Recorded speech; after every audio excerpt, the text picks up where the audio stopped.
from in the US, our main roads look like this: straight and parallel or perpendicular to each other. In my town, there was one crazy road that curved and threw everyone off. But that's it, just the one rogue road. In Germany, however, roads are not so straight, and at the beginning, that took some getting used to. I got lost a bit.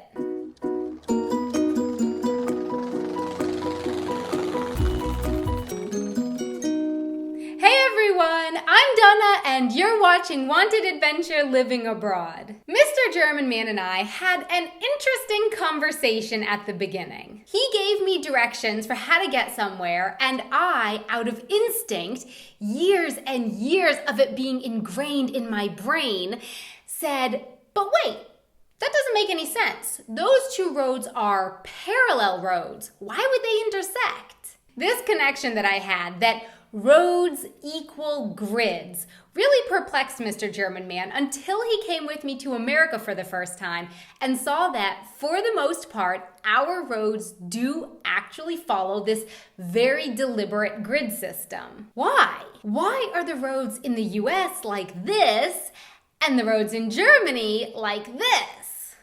Well, let me just first say that the grid was not America's idea.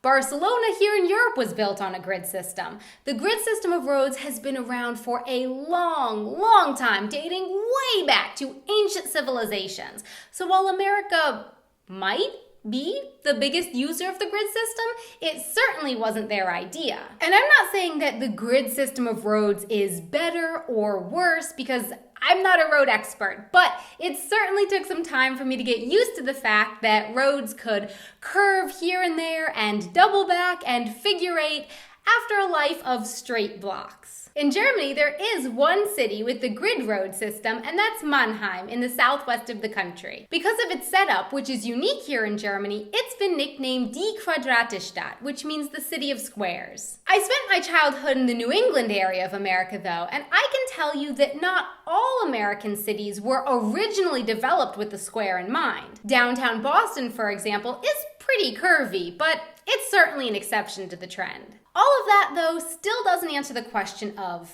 why.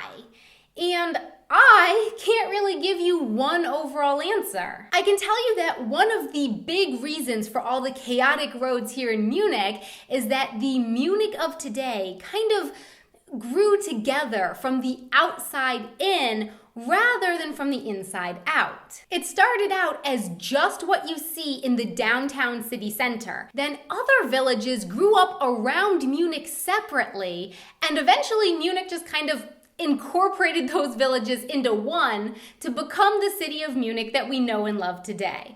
And so that's why the roads especially go every which way here. But why the planners of the original downtown Munich area didn't employ the grid system from the very beginning, when the concept had existed for thousands of years?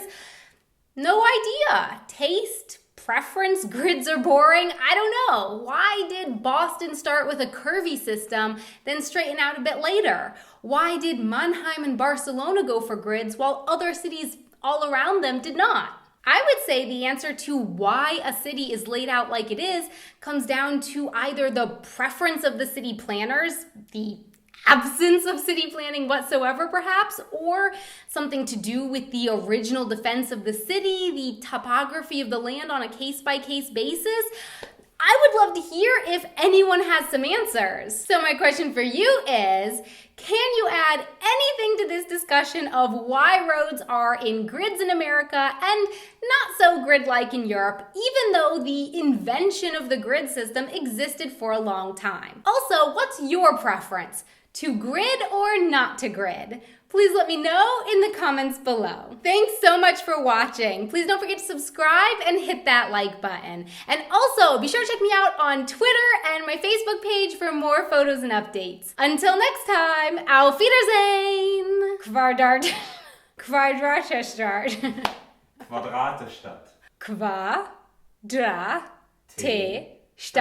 Die Quadratestadt. That's good. Forget about saying this word like 10 times fast. Just one time slowly is hard enough. America, the home of the grid. Land of the free, home of the grid.